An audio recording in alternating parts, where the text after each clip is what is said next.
The herd boy watched in horror as the bull reared up on its hind legs, its heavy front hooves beginning to split down the center, lengthening and leaning out into long, grey human fingers with thick, cracked nails.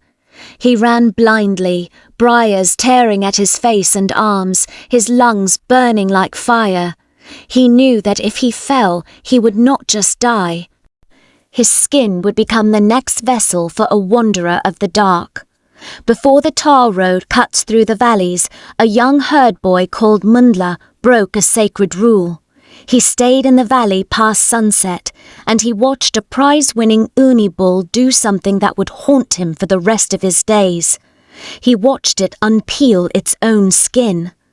Our grandfathers warned us that during the Feldfire era, the ultimate predator in South Africa didn't wear the skin of a wolf or a leopard. It wore the hide of the most sacred beast we own. It wore the cow. This is the terrifying account of the Nana-Bulele, the skin changers who walk among our herds, waiting for us to blink. There are corners of South Africa where the soil does not just hold roots, it holds secrets. Before the tar road bisected the valleys, before electricity chased away the ancient shadows, and before the cities dulled our senses, there was an era defined by firelight and whispers. The old people call it the Feldfire era. It was a time when the boundary separating the human world from the wild world was as thin as a dried blade of winter grass. In the jagged shadows of the Drakensberg Mountains, elders still speak of the Nana-Bulele. Most know them from popular legends as the horned water serpents of the deep rivers, but the old herd boys know a different truth. They whisper about a darker branch of that ancient bloodline, the skin changers, the ones who walk among us, the ones who wear the cattle. Every corner of the earth has its monsters. The West has its wolfman. The Americans speak of the skinwalker. But in the heart of the South African Mistbelt, a predator would find no glory in taking the shape of a wolf. In these hills, the ultimate symbol of power, survival, and ancestral connection is the beast that represents life itself, the cow. To command the herd is to command life. This is the fully untold account of Mundla, a young herd boy from a family of traditional keepers who discovered that some cattle demand a price far more precious than gold, and some herds are driven by shepherds who belong to the dark. Mundla's village was a place where a man's worth was measured not by paper money, but by the number of hooves that stomped in his kraal. His grandfather, Baba Kumalo, was the village patriarch. He was a man who still read the warnings written in the erratic flight of vultures and understood the panicked language of the birds when a predator drew near. That year, the skies turned to brass. A relentless winter draft gripped the land, refusing to let go even when spring was long overdue. The rivers shrank into stagnant green pools. The lush pastures turned to a brittle grey ash. One by one, the village livestock began to clear their throats with the dry, rattling cough that precedes death. The kraals were filling with ribs and despair, except for the valley at the base of the forbidden cliff. Out from an unnatural, thick white fog that rolled down the mountain peaks, a stranger arrived. He called himself Tawu. He was a tall, gaunt man who walked with a heavy wooden staff. Despite the suffocating dry heat of the midday sun, he wore a massive, pristine leopard skin blanket pinned tightly across his shoulders. Behind Tawu walked 7 of the most magnificent Nguni cattle the elders had ever laid their eyes upon. Their hides were breathtaking, patterned like the maps of forgotten rivers, with bold splashes of deep ochre red, stark bone white, and midnight black. But it was their physical condition that made the villagers whisper.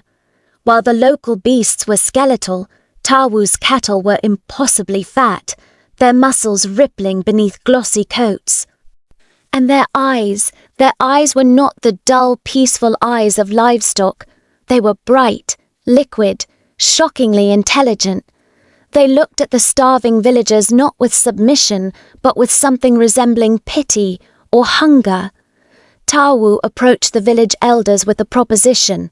He would allow his magnificent bulls to breed with the failing village cows, infusing them with strong, drought-resistant blood to save the community's wealth. In exchange, he asked for very little. He required a single piece of land, the isolated valley directly beneath the sheer face of the mountain, and he demanded one sacred condition. "Let my herd graze in peace," Tawu had said, his voice grating like two dry stones rubbing together. "Do not let your boys wander into my valley after the sun has dipped below the mountain peaks. My cattle are sensitive, they do not like to be watched in the dark." Desperate to save their livelihoods, the elders agreed. They clapped their hands in gratitude, ignoring the uneasy feeling setting deep in their chests. Curiosity is a quiet fire. Left unchecked, it burns away caution. Mundla was tasked with herding his family's remaining cows to the neutral ridge that bordered Tawu's designated valley. Day after day, as he sat atop the high rocks with his herding stick across his knees, he found himself unable to tear his eyes away from the stranger's beasts. The anomalies began to stack up like storm clouds. In all his years of herding, Mundla had never known a quiet herd. Cattle are loud creatures. They bellow, they low to their calves, they swat flies, they snort. But Tawu's 7 Ngunis moved in absolute terrifying synchronization. They ate in silence. They walked in silence. When they moved across the rocky terrain, their hooves barely seemed to click against the stones. More unsettling was Tawu himself. Mundla watched him from afar through the heat waves. The old man never carried maize meal. He never fetched water from the stream. He simply sat on a boulder, wrapped in that suffocating leopard skin, staring at his cattle. And then there were the eyes. Whenever a stray breeze blew Mundla's scent toward the valley, the 7 cattle would stop grazing simultaneously. They would raise their massive horned heads and look directly up at the ridge where Mundla hid. He felt a cold sweat break across his spine. It did not feel like the gaze of animals. It felt like being watched by 7 grown men hiding behind leather shields, waiting for an order to charge. One late afternoon, just as the sun began to paint the sky in bloody shades of orange, Mundla noticed a problem. A young, valuable heifer from his grandfather's kraal had broken through the brush, wandering straight down into Tawu's territory. The sun dipped beneath the jagged mountain peak. Dark shadows stretched across the valley like spilled ink. Mundla knew the rules. He knew his grandfather's warnings about respecting the stranger's boundaries. But fear of Baba Kumalo's wrath over a lost heifer outweighed his dread of the stranger. Mundla quietly slipped down the ridge, abandoning the safety of the heights. He crept into the valley just as the twilight faded into a heavy moonlit night. He found shelter within the thick, tangled branches of an ancient weeping boorabeen tree that overlooked Tawu's clearing. He intended to wait for the valley to clear so he could retrieve his heifer. Instead, he became a witness to the impossible. The full moon rose high, bathing the valley in a pale, ghostly light. From his perch in the branches, Mundla saw Tar step into the center of the clearing. The stranger began to sing.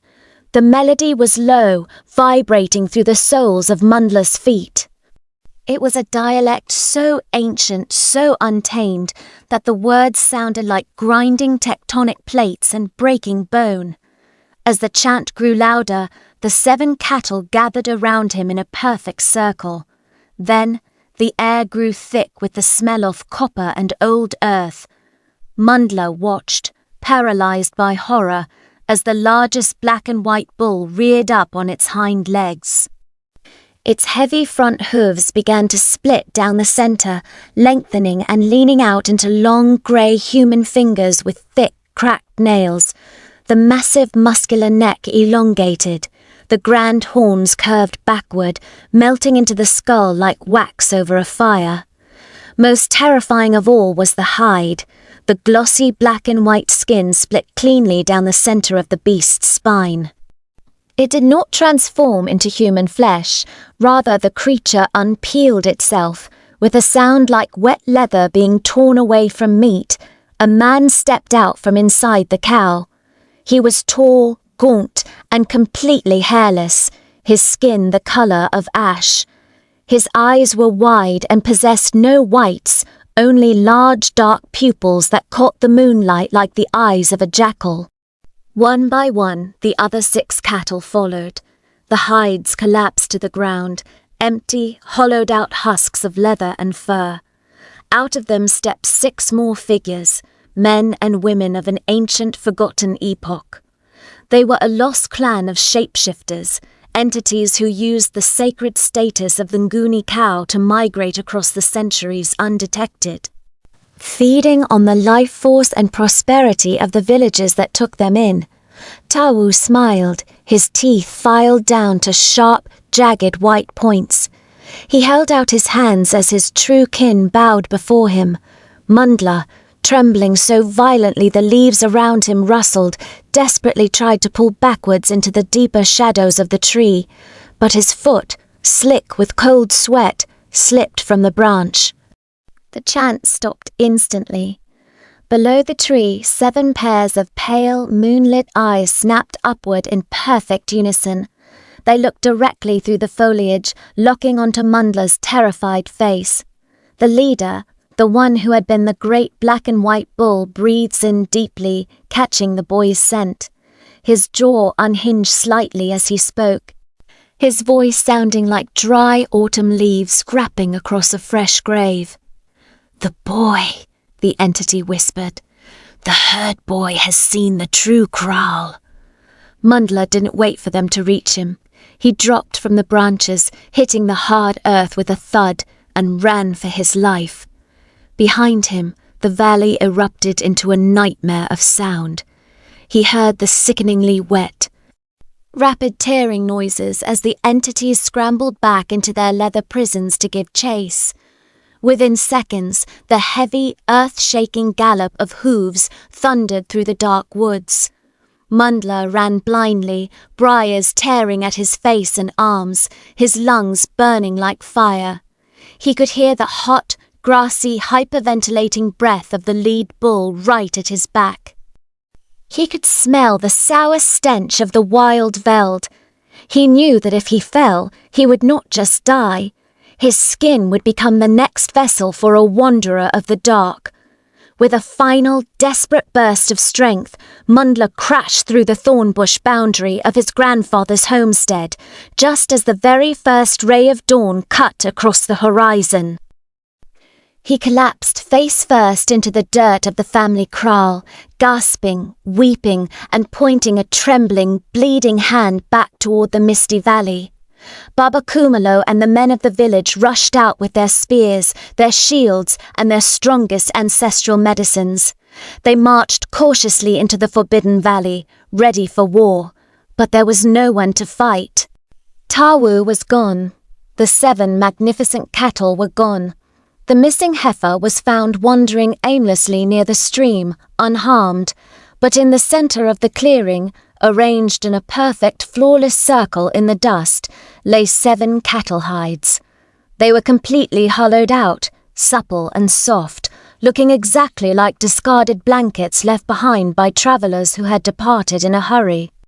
Mundla survived that night, but the boy who ran into the valley never truly came back. He became a quiet man.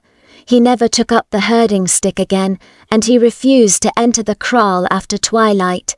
Our elders tell us this story not to frighten us, but to remind us of a fundamental truth of the veld. Not everything that walks on 4 legs is an animal. And not everything that walks on 2 is your brother. So if you ever find yourself driving or walking through the quiet roads of Mpumalanga, the mist-heavy hills of KwaZulu-Natal, or the vast fields of the Eastern Cape at twilight, and you see a lone cow standing by the fence line, motionless, watching your car pass with eyes that seem just a little too focused, just a little too wise. Do not tap your brakes. Do not roll down your window, and whatever you do, do not count them. Some herds are just waiting for you to look away. Munla never herded cattle again, and to this day, the old people in the foothills of the Drakensberg will tell you, not everything that walks on 4 legs is an animal. So if you are ever out in the veld as the sun dips below the peaks, and the cattle go completely silent, turn around, walk away, because some herds are not looking for grass. They are looking for a new skin. If this story gave you a chill, hit that like button, subscribe to the channel, and leave a comment below. Have you ever seen something in the veld you couldn't explain? Until the fire burns out, stay safe in the dark.